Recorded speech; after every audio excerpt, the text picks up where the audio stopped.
ठीक है। तो आज हम लोग क्या करते हैं, बेसिकली कुछ यूनिट्स पढ़ते हैं जो बहुत इंपॉर्टेंट होता है। तो पहला यूनिट आता है डिस्टेंस आता है। डिस्टेंस हमेशा मीटर में मेजर करते हैं। यहाँ पे मैं ऐसा नाम लिखता हूँ और यहाँ पे मैं सीजीएस नाम लिखता हूँ, और उसे कैसे बनाते हैं उसके बारे में लिखते हैं। तो डिस्टेंस होता है हमेशा मीटर में होता है और ये सेंटीमीटर में होता है। डिस्टेंस लो या डिस्प्लेसमेंट लो, दोनों एक ही कंसेप्ट है। डेफिनेशन वाइज थोड़ा अलग है, इसका यूनिट मीटर होता है, इसका यूनिट सेंटीमीटर होता है। ठीक है। इसके बाद आता है स्पीड आता है। अगर आप स्पीड का फॉर्मूला देखोगे वो आता है डिस्टेंस अपॉन टाइम आता है।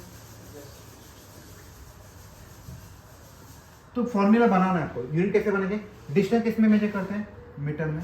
ये डिवाइड होता है इसीलिए हम पर बोलते हैं। टाइम किस में मेजर करते हैं, सेकंड में। हुआ।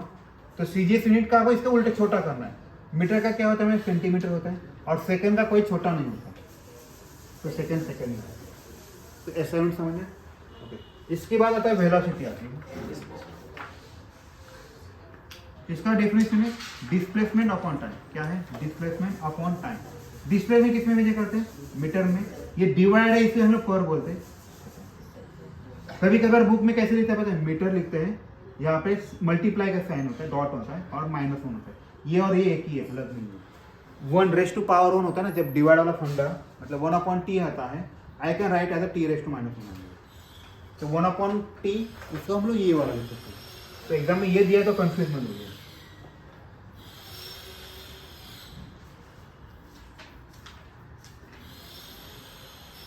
ठीक है। इसके बाद आता है एक्सेलरेशन। एक्सेलरेशन फॉर्मूला क्या है, वेलोसिटी अपॉन टाइम। इसका यूनिट आता है मीटर पर सेकंड स्क्वायर है, इसका आएगा सेंटीमीटर पर सेकंड स्क्वायर। अभी हम लोग देखते हैं ऐसा फॉर्मूला क्यों आया। तो अगर आप ऑब्जर्व करो, एक्सेलरेशन मतलब क्या है, मैंने लिखा वेलोसिटी अपॉन टाइम है। वेलोसिटी का फॉर्मूला क्या है, यूनिट क्या है, मीटर पर सेकंड है, और टाइम का भी सेकंड। देखो सेकंड आया कि नहीं, तो ऐसा आएगा metre into upon second into second, तो क्या आएगा मीटर पर सेकंड। ये लॉजिक है, समझे। इसको दूसरा वैसे कैसे लिख सकते हो बोलो, एग्जामिनेशन आपको ऐसे देखेंगे, मीटर पर सेकंड को। ओके। एक्सेलरेशन है। उसके बाद हम लोग देखते हैं फोर्स को देखते हैं।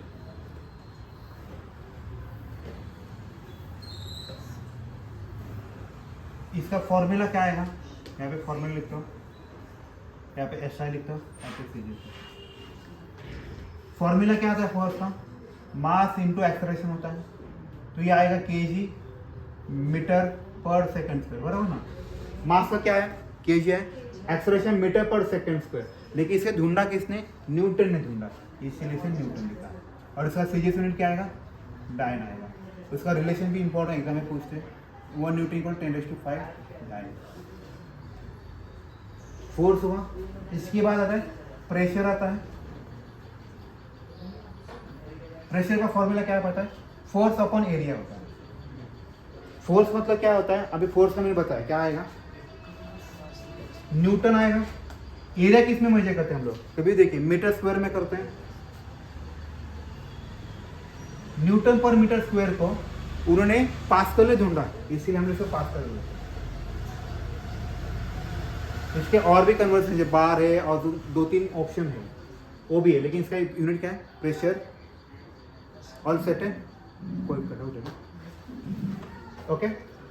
इसके बाद आता है फोर्स, और कौन सा है आपके बुक में, फ्रीक्वेंसी रहेगी। अगर आप फ्रीक्वेंसी के बारे में देख रहे हो, फ्रीक्वेंसी का जो फॉर्मूला है 1/टाइम है, राइट। इसको आप ये भी लिख सकते हो, 1/सेकंड भी लिख सकते हो, बराबर कि नहीं। और इसको दूसरा नाम क्या है, हर्ट्ज नाम दिया है। क्या दिया है, हर्ट्ज दिया है। इसीलिए आपकी रेडियो की फ्रीक्वेंसी क्या 93.3 मेगा हर्ट्ज HZ। मेगा म्हणजे 10⁶, बरोबर, हर्ट्ज है। और सेट है, ओके। मोमेंटम, मोमेंटम का फॉर्मूला क्या है पता है, इसे P से इंडिकेट करते हैं। इसका फॉर्मूला m × v है। बराबर है। मोमेंटम का फॉर्मूला क्या है, मास इंटू वेलोसिटी। मास का यूनिट क्या है, केजी है, वेलोसिटी यूनिट क्या है, मीटर पर सेकंड है।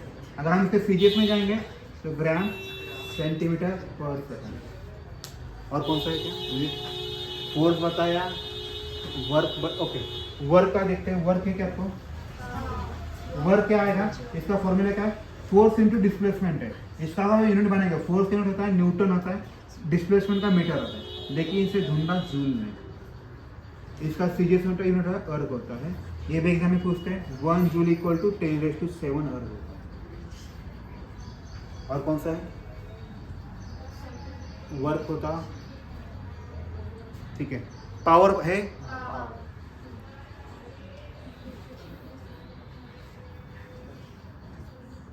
पावर अगर देखोगे, पावर का डिफरेंशियल क्या है, हम लोग ये देखते हैं कि इसमें आपका टाइम बहुत इंपॉर्टेंट है। Power is equal to work upon time आता है। तो वर्क का फॉर्मूला क्या है बताइए, जूल है, बोलो ना। वर्क का यूनिट क्या है, जूल है। टाइम का यूनिट क्या है, सेकंड है। इसे क्या बोलेंगे, जूल पर सेकंड बोलेंगे। इसे ढूंढा किसने, वैट ने ढूंढा, इसीलिए इसे हम लोग वैट बोलते हैं। इसका यूनिट क्या है, पावर का यूनिट क्या है, वैट। क्यों है, क्योंकि इसका एक्चुअल जूल पर सेकंड है, इसे ढूंढा वैट नाम के साइंटिस्ट, इसलिए इसका यूनिट है। और कौन सा है, ओके करंट का क्या है, करंट मतलब ओके पहले चार्ज का देखते हैं। चार्ज होता है, उसके ऊपर चार्ज होता है हमेशा कूलम होता है, कूलम। ओके उसके बाद आता है करंट आता है। करंट का डेफिनेशन है चार्ज अपॉन टाइम आता है। चार्ज यानी क्यू अपॉन टी है। क्यू का इसका यूनिट क्या आएगा, कूलम आएगा, पर सेकंड आएगा। इसको उन्होंने एम्पियर नाम के साइंटिस्ट ढूंढा, इसलिए इसका नाम आया एम्पियर। ऑल सेट है। और कौन सा है, चार्ज हुआ, करंट हुआ, इलेक्ट्रिक पोटेंशियल। एक्चुअली पोटेंशियल जो कंसेप्ट है, इससे ढूंढा होल्ट नाम के साइंटिस्ट ने, इसीलिए इसका नाम है होल्ट। ठीक है, इसको ढूंढा किसने, होल्ट ने ढूंढा, इसीलिए इसका नाम है होल्ट। यूनिट रखा। और कौन सा है, रेजिस्टेंस। रेजिस्टेंस जो रेजिस्टेंस होता है, इसका यूनिट होता है ओहम होता है, याद रखिए। अगर आप इसको देखोगे ओहम होता है। इसको अगर देखोगे ना, you can consider speed breaker. ये स्पीड ब्रेकर की तरह होता है, कोई गाड़ी जा रही है जोर से, स्पीड ब्रेकर से स्पीड कम करना पड़ेगा। तो रेजिस्टेंस का काम क्या होता है, आपका जो करंट का जो स्पीड से, जिस स्पीड से जा रहा है करंट, उसको थोड़ा कम करवाना, इसीलिए इसका ये वाला सिंबल है, इसे बोलते हैं OHM, ओम। और कौन सा है, और सेट है, ठीक है।